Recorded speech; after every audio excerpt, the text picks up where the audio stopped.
मुख्यमंत्री योगी आदित्यनाथ ने ग्राम रोजगार सेवकों को बड़ी आर्थिक मदद दी। सीएम ने लोक भवन में अपने कार्यालय में बैठक के दौरान करीब 36 लाख रोजगार सेवकों के खाते में उनके मानदेय की धनराशि ट्रांसफर की। एक क्लिक में ही 225 करोड़ रुपए ट्रांसफर किए।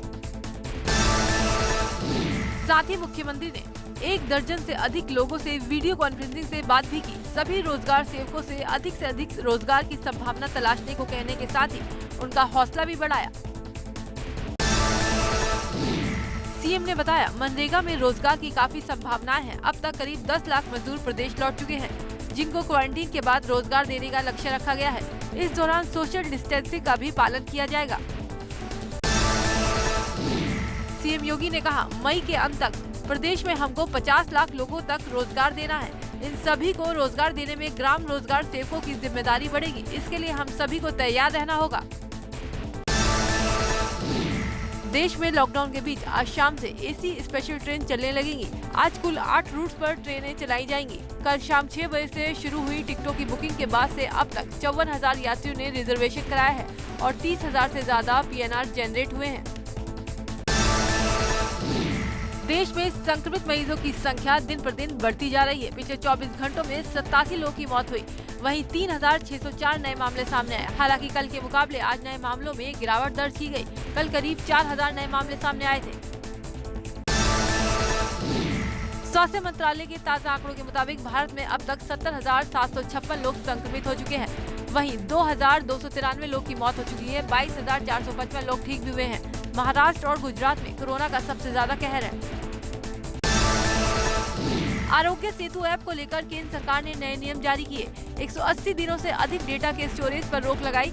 कुछ नियमों का उल्लंघन करने वाले व्यक्तियों के लिए अब जेल की सजा का प्रावधान भी किया गया है। जिनके पास स्मार्टफोन नहीं है, उनके लिए टोल फ्री नंबर 1921 भी जारी। सरकार के आदेश की अनदेखी पर बहराइच में महसी विधानसभा के भाजपा विधायक सुरेश्वर सिंह ने अधिकारियों को जमकर फटकार लगाई। दरअसल सैकड़ों श्रमिक शहर के रास्ते पैदल अपने घर जा रहे थे, तभी उन पर विधायक की नजर पड़ी। ये श्रमिक मुंबई से आ रहे हैं और इस बीच श्रावस्ती में ना तो उनकी स्क्रीनिंग की गई, ना ही कोई जांच। आगरा में रविवार को आई रिपोर्ट में 13 और लोगों में कोरोना संक्रमण की पुष्टि हुई। जिले में अब तक 765 संक्रमित मरीज मिल चुके हैं। इनमें से 326 मरीज ठीक हो गए हैं। जिले में 401 सक्रिय मामले हैं। 44 हॉटस्पॉट पूरी तरह से सील है। अब तक 25 मरीजों की कोरोना से मौत हो चुकी है। मेरठ में एक सिपाही, मेडिकल स्टोर संचालक और फल विक्रेता समेत 15 और लोग संक्रमित मिले हैं। अब तक कुल संक्रमितों की संख्या 260 हो गई। इनमें से 66 लोगों की अस्पताल से छुट्टी और 14 लोग की मौत हो चुकी है। बागपत में 3 महिलाओं समेत 4 लोग कोरोना पॉजिटिव मिलने से हड़कंप। लैब टेक्नीशियन की 2 बेटी, एक भतीजी की रिपोर्ट पॉजिटिव आई है। जिले में 25 पहुंची कोरोना मरीजों की तादाद। 15 लोग अस्पताल से ठीक होकर घर भी पहुंच चुके हैं। प्रतापगढ़ जिले में फिर 2 कोरोना संक्रमित मरीज मिले हैं। राजगढ़ की रहने वाली गर्भवती महिला के साथ ही डेरेवा सबलवड़ के युवक की रिपोर्ट पॉजिटिव आई है। अब जिले में संक्रमित लोगों की संख्या 15 पहुंच गई, जिसमें 4 लोग ठीक हो चुके हैं।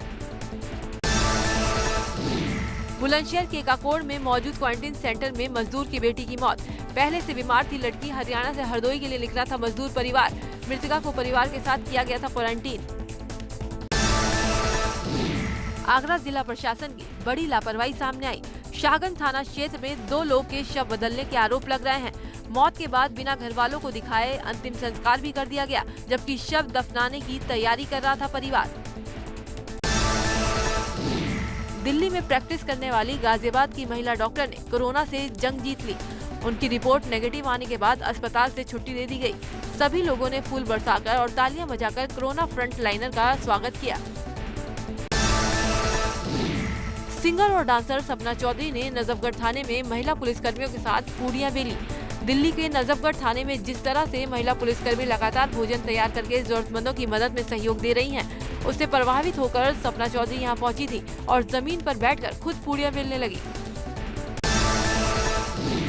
पीलीभीत जेल अधीक्षक ने महामारी के बीच देश के बदले हालातों को एक बार फिर पहले जैसा करने के लिए अपने गाने का प्रोमो रिलीज किया। उन्होंने इस गाने में प्रकृति से जुड़ी सौंदर्यता के साथ साथ जंगल और देश से विदा ले चुके फिल्मी स्टार के वीडियो प्रमोट किए। चिड़ियों की दुआएं आसमानों तक पहुंच रही हैं, मंदिरों की घंटियां अजानों तक पहुंच रही हैं। चिड़ियों की दुआएं आसमानों तक पहुंच रही है। उत्तराखंड वापसी के लिए 1,93,000 लोग अब तक रजिस्ट्रेशन करा चुके हैं। साथ ही 34,400 लोगों को राज्य सरकार अब तक वापस ला चुकी है। अलग अलग राज्यों से लौटे लोगों की सुरक्षा का खास ख्याल रखा जा रहा है। सूरत से 1200 यात्रियों को लेकर पहली ट्रेन सोमवार को देर रात काठगोदाम पहुंची। प्रवासियों के लिए काठगोदाम रेलवे स्टेशन पर 3 निकासी गेट बनाए गए।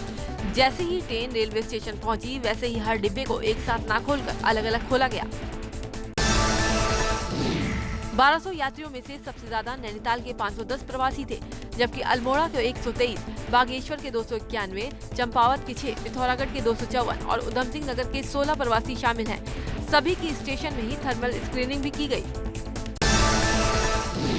मैदानी क्षेत्रों के प्रवासियों को स्वास्थ्य परीक्षण के बाद उनके गंतव्य स्थान तक छोड़ा गया, जबकि पहाड़ी क्षेत्र के लोगों को सुबह उनके जनपदों को बसों के जरिए भेजा गया। प्रशासन ने इसके लिए 50 बसों का इंतजाम किया। कोरोना के प्रभाव को कम करने के लिए IIT रुड़की ने स्टेरिलाइजेशन सिस्टम की खोज की। इस सिस्टम का इस्तेमाल सरकारी और निजी दफ्तरों के अलावा सभी जगहों को सैनिटाइज करने के लिए किया जा सकेगा। ये सिस्टम IIT रुड़की ने हरिद्वार नगर निगम को सौंप दिया। उत्तराखंड स्वास्थ्य विभाग ने जारी किया हेल्थ बुलेटिन। सोमवार को आई सभी जांच रिपोर्ट नेगेटिव। 160 सैंपल की रिपोर्ट आई नेगेटिव। 245 सैंपल रिपोर्ट आना बाकी। प्रदेश में एक्टिव केसों की संख्या 21। अल्मोड़ा के 1160 गांव में इन दिनों हजारों की तादाद में लोग अपने घरों को वापस लौट रहे हैं। अब तक विभिन्न राज्यों में फंसे 12,000 से ज्यादा प्रवासी अपने गांव लौट चुके हैं, जबकि 20,000 लोगों ने घर वापसी के लिए पंजीकरण किया है। जहां प्रवासियों को शक की निगाह से देखा जा रहा है, वहीं ग्राम प्रधानों ने गांव में होम क्वारंटीन की व्यवस्था न होने की बात कहकर हाथ खड़े कर दिए। पिथौरागढ़ में 1734 लोगों को लाया गया है, लेकिन लॉकडाउन की शुरुआत में चोरी छिपे पैदल या अन्य किसी माध्यम से जिले में पहुंचे लोगों की जानकारी प्रशासन के पास नहीं है। जिला अधिकारी का कहना है सभी लोगों की मेडिकल जांच करवाई जा रही है। लॉकडाउन के चलते बंद चल रहे जिम कॉर्बेट पार्क के अभी जल्द खुलने के कोई आसार नजर नहीं आ रहे। कॉर्बेट पार्क का ये पर्यटन सत्र 15 जून को खत्म हो जाएगा, इसीलिए पार्क के 15 जून से पहले खुलने की संभावना अब ना के बराबर है। रामनगर के आम और लीची के बाग मालिकों को भारी नुकसान हुआ है। कोरोना की वजह से 20 से 25 करोड़ का नुकसान हुआ है। लॉकडाउन की वजह से दूसरे राज्यों से फल खरीदार रामनगर नहीं पहुंच पा रहे हैं। साथ ही लगातार बारिश और आंधी से इस बार किसानों को काफी नुकसान हुआ है। सरकार के फैसले के बाद बडकोट से 74 मजदूरों को उनके गृह जनपद और राज्य अलग अलग वाहनों से भेज दिया गया है। इस दौरान जम्मू कश्मीर के मजदूरों ने प्रशासन और सरकार का आभार जताया। देहरादून में कोरोना संक्रमण को देखते हुए प्रशासन ने एसी चलाने पर पूरी तरह से पाबंदी लगाई है। अगर किसी भी दुकान में एसी चला तो उस पर कार्रवाई की जाएगी। देहरादून जिला अधिकारी ने एक आदेश जारी किया है कि कोई भी इस समय एसी नहीं चलाएगा। ग्रीन जोन में पड़ने वाले चंपावत जिले में अब विशेष एहतियात बरती जा रही है। बाहरी राज्यों से आने वाले प्रवासियों को अब सीमा पर ही सघन मेडिकल जांच से गुजरना पड़ रहा है। हर यात्री के स्वास्थ्य कर्मी जहां 1-to-1 स्क्रीनिंग कर रहे हैं, रोडवेज बसों और अन्य वाहनों को भी सैनिटाइज किया जा रहा है। प्रवासियों को वापस लाया जा रहा है, जिसमें अल्मोड़ा के करीब 18,000 प्रवासी शामिल हैं। मैनेजमेंट संस्थान में सभी प्रवासी मजदूरों की थर्मल स्क्रीनिंग कराई जा रही है। टिहरी में प्रवासी लोगों का पहुंचना जारी। 28 बसों से कई राज्यों में फंसे लोग जिला मुख्यालय पहुंचे, जहां उन्हें एक निजी होटल में रखा गया और मेडिकल चेकअप और प्रशासनिक फॉर्मेलिटीज के बाद उन्हें अलग अलग बसों में उनके गांव की ओर भेज दिया गया। मुख्यमंत्री योगी आदित्यनाथ अपने मंत्रियों के साथ बैठक करेंगे। शाम 4:30 बजे 5 केडी मार्ग पर एक मीटिंग होगी। पीएम से वीडियो कॉन्फ्रेंसिंग की बातें सीएम बता सकते हैं। मीटिंग में अगले फैसले पर बातचीत भी हो सकती है। प्रधानमंत्री ने 15 मई तक सभी राज्यों से ब्लूप्रिंट मांगा है। पीएम मोदी ने नया नारा भी दिया, जिसका नाम है जन सेवक जग तक। इसी नारे में लॉकडाउन 4 का संकेत छिपा है। आर्थिक गतिविधियां कैसे शुरू हों, इसके लिए भी राज्यों से 15 मई तक सुझाव मांगे गए। पूरब की ऑक्सफोर्ड कही जाने वाली 135 साल पुरानी इलाहाबाद सेंट्रल यूनिवर्सिटी का नाम बदलने की प्रक्रिया शुरू। MHRD ने इलाहाबाद यूनिवर्सिटी के कार्य परिषद के सदस्यों की राय लेकर जल्द ही प्रस्ताव भेजने को कहा, जिस पर सियासत शुरू हो गई है। समाजवादी पार्टी ने राष्ट्रपति को पत्र भेजकर मामले में दखल देने की मांग की है। आज जारी होगा 49,000 शिक्षक भर्तियों का रिजल्ट। 13 मई की सुबह अभ्यर्थी देख पाएंगे रिजल्ट। रिजल्ट जारी होने के बाद NIC के पास अपलोड के लिए जाएगा। 4,10,000 अभ्यर्थियों को है रिजल्ट का इंतजार। मुंबई में वुहान की तर्ज पर अस्पताल बनाया जा रहा है। बीकेसी मैदान में 28 अप्रैल से बनाए जा रहे अस्पताल को 15 दिन में चालू करने का लक्ष्य निर्धारित किया गया। जरूरत पड़ने पर 1,000 की बेड की इस अस्पताल की क्षमता में 5,000 बेड का इजाफा किया जा सकता है। मध्य प्रदेश के भिंड में आज 24 घंटे के लिए कर्फ्यू लगा दिया गया। भिंड नगर पालिका क्षेत्र और गोहत नगरीय क्षेत्रों में कर्फ्यू लगाया गया है। कोरोना के बढ़ते मामलों पर कलेक्ट्रेट ने ये आदेश जारी किया। भिंड में लगातार 4 दिन में 8 मरीज पॉजिटिव पाए जाने पर ये फैसला लिया गया। मुंबई में कोरोना टेस्ट में भारी चूक सामने आई। एयर इंडिया के जो 5 पायलट कोरोना पॉजिटिव पाए गए थे, दूसरी बार की टेस्ट में वो नेगेटिव पाए गए। दूसरी बार के टेस्ट में सभी पायलटों की टेस्ट रिपोर्ट में कोरोना होने का जिक्र नहीं है। इसके बाद कोरोना टेस्ट पर सवाल खड़ा हो गया। 10 मई को एयर इंडिया के 5 पायलटों और 2 तकनीकी कर्मचारियों को कोरोना पॉजिटिव पाया गया था। ताज़ा रिपोर्ट में कहा गया है कि इन सभी पायलटों की रिपोर्ट गलत आई थी। 4 पायलटों की रिपोर्ट आ चुकी है जिसमें उनको कोरोना नेगेटिव पाया गया है। सोमवार को महाराष्ट्र में कोरोना के 1,230 नए मामले सामने आए और इस दौरान 36 लोगों की मौत भी हुई। इसके साथ ही महाराष्ट्र में संक्रमितों का कुल आंकड़ा 23,401 पहुंच गया। राज्य में अब तक 868 लोगों की मौत हो चुकी है।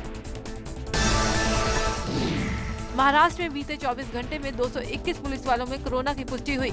1007 पुलिसकर्मी अब तक कोरोना संक्रमित मिले हैं। इसमें से 106 पुलिस अधिकारी शामिल हैं। अकेले मुंबई में कोरोना से करीब 400 पुलिसकर्मी संक्रमित हो चुके हैं।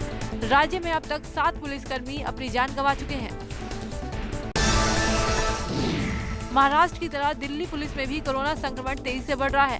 अब तक 135 पुलिसकर्मी कोरोना संक्रमित मिल चुके हैं। सोमवार को दिल्ली पुलिस के एक एएसआई में कोरोना संक्रमण की पुष्टि हुई। हालांकि अब तक 25 पुलिसकर्मी ठीक भी हुए हैं। एमसीडी ने दिल्ली में कोरोना से 340 लोगों की मौत का दावा किया है। साउथ एमसीडी में 187 और नॉर्थ एमसीडी में 153 कोरोना मरीजों की मौत का दावा किया गया। दूसरी ओर दिल्ली सरकार के मुताबिक कोरोना से अब तक 73 लोगों की मौत हुई है। दुनिया भर में कोरोना वायरस का कहर जारी। 212 देशों में पिछले 24 घंटे में 74,228 नए कोरोना के मामले सामने आए। मरने वाले लोगों की संख्या में 3,403 का इजाफा। अब तक 42 लाख से ज्यादा लोग कोरोना वायरस से संक्रमित। विश्व में कोरोना से 2,87,137 लोगों की मौत हो चुकी है। वहीं 15,26,975 लोग ठीक भी हुए हैं। दुनिया के करीब 73% कोरोना के मामले सिर्फ 10 देशों से आए हैं। इन देशों में कोरोना पीड़ितों की संख्या करीब 31 लाख है। अमेरिका में लगातार दूसरे दिन कोरोना से संक्रमित होने वाले नए मामलों और मौतों का आंकड़ा नीचे गिरा है। सोमवार को अमेरिका में 18,196 नए केस सामने आए और 1,008 कोरोना पीड़ितों की मौत हुई। यहाँ करीब 14 लाख लोग कोरोना से प्रभावित हो चुके हैं। दुनिया भर की अर्थव्यवस्था की तरह ही अमेरिका को भी कोरोना वायरस के चलते बहुत बड़ा झटका लगा है। दुनिया भर में सबसे ज्यादा मौतें अमेरिका में ही हुई हैं। वहीं पिछले सप्ताह के आंकड़ों के मुताबिक अमेरिका में कोरोना वायरस के चलते 3.3 करोड़ लोग बेरोजगार हो चुके हैं। व्हाइट हाउस में अमेरिकी राष्ट्रपति के सहयोगियों ने मास्क का इस्तेमाल करना शुरू कर दिया है। डोनाल्ड ट्रंप के सहयोगी मास्क में दिखाई दे रहे हैं। व्हाइट हाउस में कर्मचारियों को मास्क के इस्तेमाल के बारे में संदेश दिया गया है। हालांकि खुद ट्रंप अभी तक मास्क में नजर नहीं आए। अमेरिकी राष्ट्रपति डोनाल्ड ट्रंप ने कहा कि उनका देश हर दिन 1,50,000 से लेकर 3 लाख लोगों का टेस्ट कर रहा है। सोमवार तक देश में 90 लाख से ज्यादा लोगों का कोरोना टेस्ट किया जा चुका है। इसमें 13,37,000 से ज्यादा कोरोना के मरीज शामिल हैं। अमेरिकी राष्ट्रपति डोनाल्ड ट्रंप का हौसला अब भी बुलंद है। उनका कहना है कि हम इस भयानक दुश्मन को हरा देंगे। हम अपनी अर्थव्यवस्था को पुनर्जीवित करेंगे और महानता में परिवर्तन करेंगे। अमेरिकी राष्ट्रपति ने कहा, हम तीसरी तिमाही में जा रहे हैं और हम अच्छा करने जा रहे हैं। चौथी तिमाही में हम बहुत अच्छा करेंगे और अगले साल मुझे लगता है कि हमारे पास एक सबसे अच्छा साल है। इटली में बीते 24 घंटे में 189 लोगों की मौत हुई है। सोमवार को इटली में 10 मार्च के बाद पहली बार 1,000 से कम ऐसे मामले सामने आए। इसके साथ ही लगातार तीसरे दिन भी देश में मरने वालों की संख्या 200 से कम रही। यहाँ कोरोना वायरस से अब तक 30,739 लोगों की मौत हो चुकी है। ब्रिटेन में कोरोना महामारी की वजह से लगा लॉकडाउन 1 जून तक बढ़ा दिया गया। प्रधानमंत्री बोरिस जॉनसन के मुताबिक सार्वजनिक संस्थान 1 जुलाई से खुल सकते हैं। चीन के जिलिन प्रांत के शुलान शहर में रविवार को कोरोना के 11 मामले सामने आए। इसके तुरंत बाद ही शहर में मार्शल लॉ लागू कर दिया गया। ये सभी लॉन्ड्री वुमन के संपर्क में आने के बाद ही संक्रमित हुए। चीन के वुहान शहर से 1 महीने से ज्यादा वक्त के बाद संक्रमण का पहला मामला सामने आया है। और इस वक्त की बड़ी खबर का रुख करते हैं। बड़ी खबर यह है कि प्रधानमंत्री नरेंद्र मोदी रात 8 बजे आज देश को संबोधित करेंगे। और सवाल यही, क्योंकि 17 तारीख को लॉकडाउन 3 खत्म हो रहा है, तो क्या उस बारे में प्रधानमंत्री बात कर सकते हैं। लेकिन इस वक्त की बड़ी खबर यह है कि आज रात 8 बजे प्रधानमंत्री नरेंद्र मोदी एक बार फिर से देश को संबोधित करने जा रहे हैं। कल ही उनकी भारत के जितने भी अलग अलग राज्यों के मुख्यमंत्री हैं उनके साथ एक लंबी बैठक हुई थी, लंबी चर्चा हुई थी और प्रधानमंत्री ने सभी से इस बारे में जानकारी ली थी। पूछा था कि लॉकडाउन के हालात क्या हैं, आपके यहाँ कोरोना की स्थितियां क्या हैं और लॉकडाउन बढ़ाने या घटाने के बारे में आप लोगों के सुझाव क्या हैं। तो सवाल ये है कि क्या आज एक बार फिर से लॉकडाउन को लेकर प्रधानमंत्री कोई नया ऐलान कर सकते हैं। और एबीपी गंगा के संपादक राजकिशोर जी हमारे साथ जुड़ गए हैं। राजकिशोर जी, जिस तरीके से प्रधानमंत्री एक बार फिर से राष्ट्र को संबोधित करने जा रहे हैं, क्या माना जाए कि लॉकडाउन को लेकर कोई नई घोषणा हो सकती है, कुछ नई जिम्मेदारियों के बारे में देश से कहा जा सकता है। इसकी पूरी संभावना है, क्योंकि देखिए मुख्यमंत्रियों के साथ में उनकी जिस तरीके की लंबी चर्चा हुई है और इससे पहले वो 3 बार देश को संबोधित कर चुके हैं कोरोना काल में, ये 4थी बार संबोधित करेंगे। तो ये माना जा रहा है कि लॉकडाउन 4 जो मुख्यमंत्रियों की जिस तरीके की राय आई है, चाहे वो उत्तर प्रदेश के मुख्यमंत्री योगी आदित्यनाथ हो, चाहे मध्य प्रदेश के शिवराज चौहान हो या गैर भाजपा शासित मुख्यमंत्री हो, उनका भी ऐसा मानना था कि ये होना चाहिए। और आपको याद होगा कि चंद्रशेखर केसीआर जो तेलंगाना में तो पहले ही ये मई के अंत तक ले जा चुके हैं लॉकडाउन, तो अभी पूरी तैयारियां किस तरीके से हैं आप देख रहे हैं कि लगातार नंबर बढ़ते जा रहे हैं। हाँ, लेकिन स्वरूप क्या होगा ये देखना जरूर महत्वपूर्ण होगा कि अब किस तरीके से इस लॉकडाउन में कुछ जरूरी छूटें दी जाए। पहले सिर्फ इमरजेंसी सेवाएं थी, अब कैसे धीरे धीरे गाड़ी पटरी पर लौटे, क्योंकि तमाम मुख्यमंत्रियों का, जिसमें दिल्ली के मुख्यमंत्री हैं और यही भाषा भारत सरकार का स्वास्थ्य मंत्रालय भी इस्तेमाल कर रहा है कि कोरोना के वायरस के साथ जीना आपको सीखना पड़ेगा। यानी कुछ आपके हाइजीन इश्यू हैं उनको एड्रेस करते हुए कुछ प्रोटोकॉल हैं उनके साथ में आपको काम करना पड़ेगा। लेकिन जिस तरीके से पूरे देश से मजदूरों का और एक जगह से दूसरी जगह ट्रेन आपने देखा है चली है, पूरी एहतियात बरती जा रही है, लेकिन उसके बाद भी तमाम आशंकाएं हैं कि कहीं ये कम्युनिटी ट्रांजिशन इस तरीके से ना बढ़ जाए कि भारत जैसी सघन आबादी में इसको संभालना मुश्किल हो जाए। तो उस लिहाज से प्रधानमंत्री का संबोधन ज्यादा महत्वपूर्ण है और निश्चित तौर पर इस पर कुछ गाइडलाइंस भी होंगे। बिल्कुल, प्रधानमंत्री ने कल की बैठक में एक बात और भी कही थी कि कोरोना के संक्रमण को संभालने के मामले में हम बहुत अच्छी स्थिति में हैं और आज से 15 रूट के लिए ट्रेन भी चलाई जा रही हैं। तो जिस तरीके से जान के साथ जहान बचाने की बात प्रधानमंत्री ने कही थी, ऐसे में क्या आप मानते हैं कि चुनौती केंद्र और राज्य दोनों सरकारों के सामने बहुत बड़ी है कि जान तो लोगों की बचे लेकिन समानांतर रूप से जहान बचाएं, और इस पर अब केंद्र सरकार और राज्य सरकारों को थोड़ा और अपनी भूमिका विस्तृत करनी होगी, थोड़ा जन सहयोग की तरफ बढ़ना होगा। बिल्कुल अवधेश, देखिए जन सहयोग के बगैर तो ये लॉकडाउन सफल भी नहीं होना था। निश्चित तौर से जनता ने भी अपनी जिम्मेदारी समझी, उसका कुछ जगहों से जरूर कुछ अप्रिय तस्वीरें आई, लेकिन जो कोरोना हमारे वॉरियर्स, जो कोरोना के योद्धा थे, वो चाहे आपके डॉक्टर हो चाहे पुलिस हो, उसमें पत्रकार भी है, वो लोग इन सारी त्रासदी से जूझ रहे हैं और इस संकट काल में पूरी तरीके से लड़ने के लिए अपने आप को उन्होंने न्यौछावर कर रखा है, समर्पित कर रखा है। पर जब बात आती है कि अगर ये इस तरीके से लॉकडाउन खुलने लगा है, लॉकडाउन आंशिक रूप से या कुछ कहें कि हल्के तौर पे जब खुलना शुरू हुआ है, तो ये कम्युनिटी ट्रांजिशन की जो आशंका है उसको रोकने के लिए निश्चित तौर पे कुछ तगड़े कदम उठाने पड़ेंगे। और उसमें राज्य सरकारें, यहाँ तक कि चाहे आपकी नगर पंचायतें हों या चाहे आपका नगर निगम हो, हर तरीके से ब्लॉक लेवल पे इसको समझाना पड़ेगा, व्यवस्था करनी पड़ेगी। अगर जरा सा भी कुछ ऐसा कोई मामला आता है, एक भी संक्रमण का मामला आता है, तो उसको किस तरीके से क्वारंटाइन किया जाए, उसका इलाज हो, जिससे ये कम्युनिटी में स्प्रेड ना हो, इसका विस्तार ना हो। ये छोटी छोटी चीजें अब और ज्यादा माइक्रो लेवल पे करनी पड़ेगी, क्योंकि अभी तक तो सब कुछ बंद था, ठप था। लेकिन जब थोड़ी भी जिंदगी चलती, जो आपने कहा कि जान के साथ जहां, जी। तो जान भी बचे, जहां भी बचे, ये बहुत जरूरी है। सर हमारे साथ आप बने रहिए। हमारे साथ अखिलेश प्रताप सिंह जी भी जुड़ गए हैं, प्रवक्ता कांग्रेस। अखिलेश जी, प्रधानमंत्री एक बार फिर से राष्ट्र को संबोधित करने आज जा रहे हैं, और लॉकडाउन को लेकर आप लोग किस तरीके का संबोधन चाहते हैं? क्या लॉकडाउन बढ़ना चाहिए या फिर कुछ छूट इसमें मिलनी चाहिए? देखिए, तुकबंदियों वाले संबोधन से और इवेंट मैनेजमेंट से देश का काम नहीं चलता है। प्रशासन से और नीति से काम चलता है, और नीति की नियत ठीक हो, उससे काम चलता है। 3 लॉकडाउन हो गए ना जी, एक दूसरे से खराब होता गया। 562 मरीज थे पहले लॉकडाउन में, अब 70,000 पार कर चुके हैं। प्रबोधन कर रहे हैं तो देश में राष्ट्र की गति बदल जाएगी आज।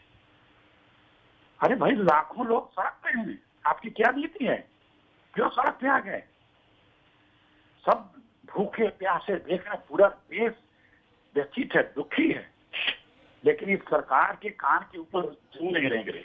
जी, मजदूरों के लिए ट्रेन चलाएगी, झूठ बोलते रहे लोग कि पैसा सरकार दे रही है। जी, सब पोल खुल गए। ठीक है अखिलेश जी, हमारे साथ आप बने रहिए। हमारे साथ बीजेपी के राष्ट्रीय प्रवक्ता विजय सोनकर जी भी जुड़ गए हैं।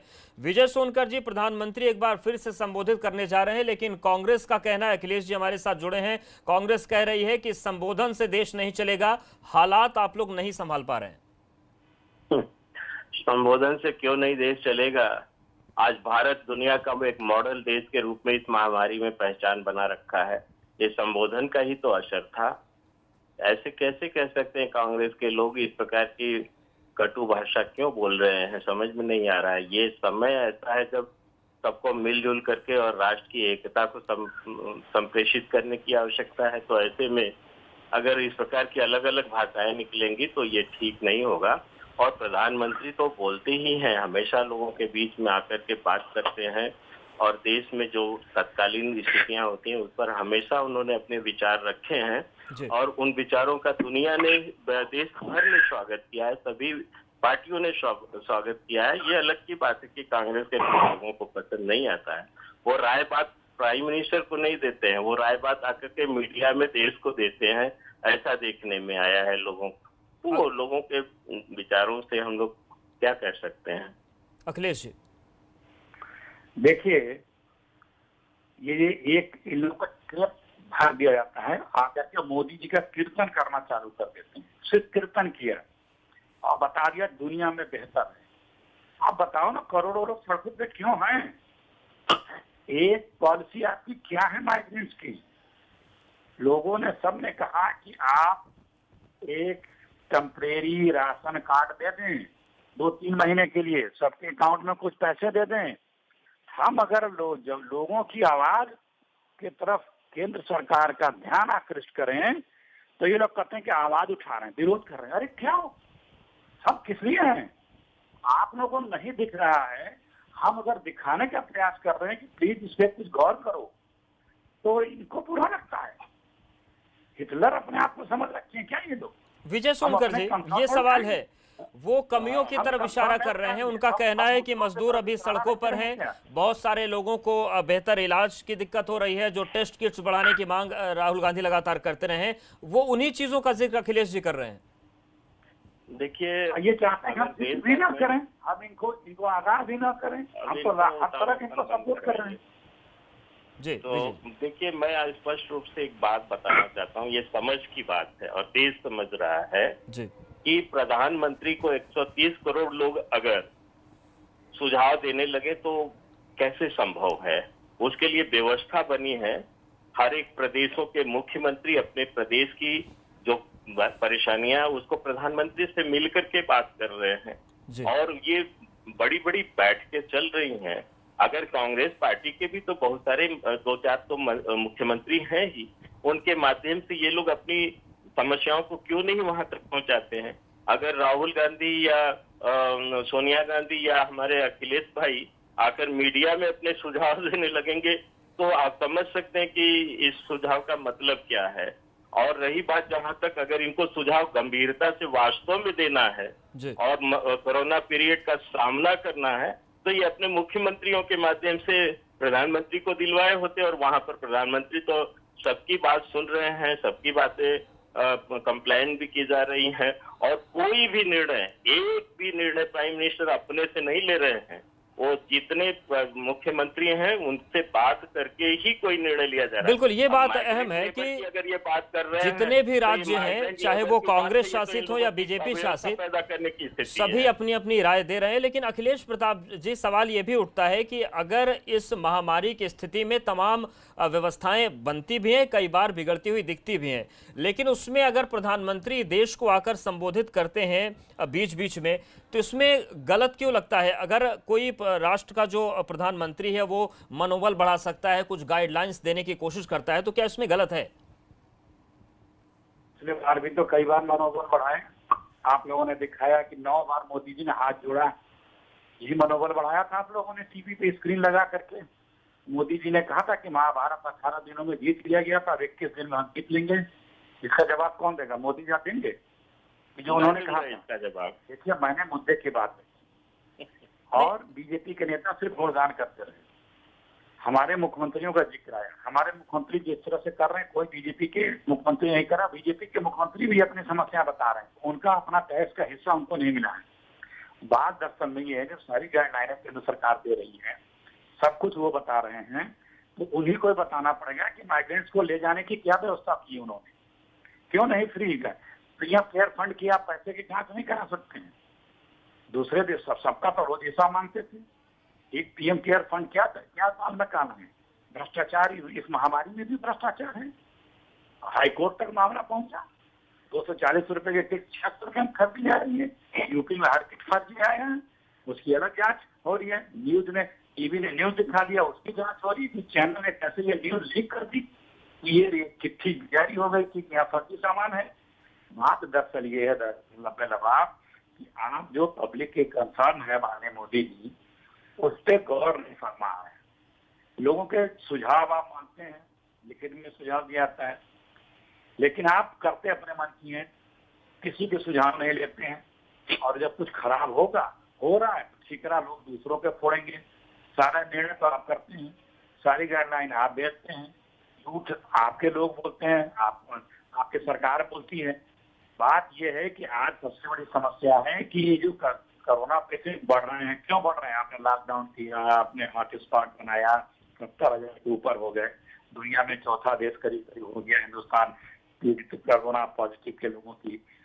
आज माइग्रेंट्स बढ़ते जा रहे हैं, लोगों को रोजगार नहीं मिल रहा है। एक दिन अपने, लेकिन अखिलेश जी, क्या इस सियासत में आप लोग भी कंफ्यूज हो गए हैं? आप एक तरफ कहते हैं कि इनकी गाइडलाइन के जरिए राज्य को चलना होता है, अगर इनकी गाइडलाइन से राज्य चलते हैं तो फिर भीलवाड़ा मॉडल आपका कैसे हो जाता है?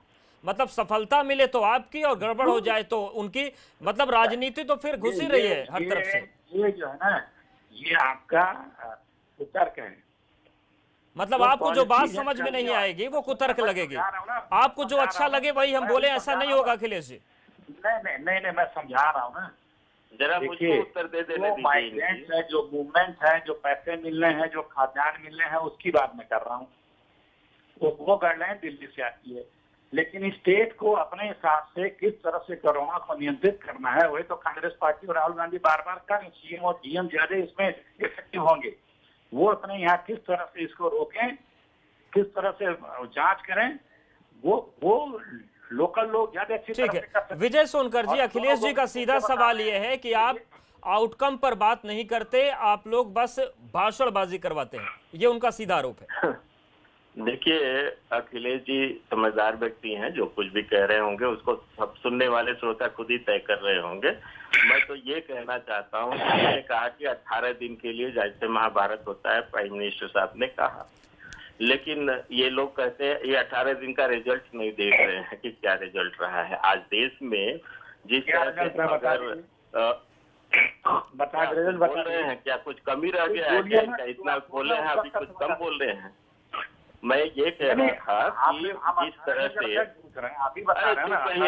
आप बहुत बोल चुके हैं, थोड़ा सुन को लीजिए, धैर्य रखिए ना। नहीं विजय जी, वक्त कम है, रिजल्ट आप बता दीजिए, यहाँ से बात खत्म करना पड़ेगा। बता रहा हूँ कि जिस तरह से अव्यवस्था किया गया, कांग्रेस शासित रूल जो प्रदेश है महाराष्ट्र ने जिस तरह से व्यवहार किया, जिस तरह से राजस्थान ने व्यवहार किया, आज भी राजस्थान में क्या हो रहा है पूरे देश देख रहा जी। है। और इसी तरह से वेस्ट बंगाल में ममता जी ने क्या किया, इन सब के वजह से आज देश का ये वातावरण दूषित है। बिल्कुल, नहीं तो ये 18 तमाम दिन में चीजें हैं। आप दोनों का बहुत शुक्रिया हमारे साथ जुड़ने के लिए। तो इस वक्त की हेडलाइंस पर नजर डालते हैं।